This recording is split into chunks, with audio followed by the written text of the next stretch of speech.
two opposition parties in one GRC in their first joint walkabout. A clear sign that the Reform Party and the Singapore Democratic Alliance are starting to put into action talk of a combined effort in a GRC. Party members caught the breakfast crowd at the market and shops to get a better sense of the ground and to introduce themselves to the residents. Two faces stood out during the walkabout today. While many recognized MP for Potong Pasir Chiams and many of them came up to shake his hand as well, others were realizing that the Reform Party's Kenneth Jeyaretnam is the son of the late J.B. Jeyaretnam. They say some of the key issues that will surface during the general election range from the rising cost of living to the affordability of HDB flats and competition from foreigners.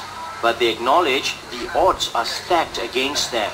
It's an uphill struggle fighting the PAP, so more opposition unity is a good thing. We cannot be like little ants running all over the place. We should show unity and come with a solid fighting force. The Reform Party has also been making the rounds in Hong Kong and West Coast. So what are the chances of both parties campaigning on the same ticket in a GRC? We need to see the boundary changes first.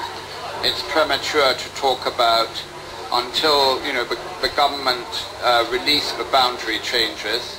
As for Mr Chiam, he has indicated that he's prepared to leave his long-time Potong Pasir ward. Very sad to leave Potong Pasir, but I think the higher calling of Singapore needs opposition. In the face of this increased opposition presence, the GRC's MPs maintain they are prepared for any contest and have done all their legwork.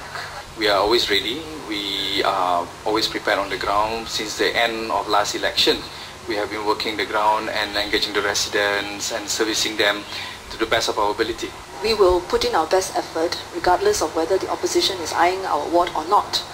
And just take my division for example.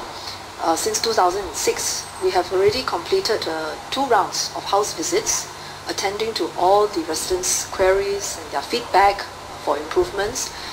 We are already into our 3rd round, well into our 3rd round. Although the next general election is only due by February 2012, the government has already set in motion various processes to prepare for the coming polls.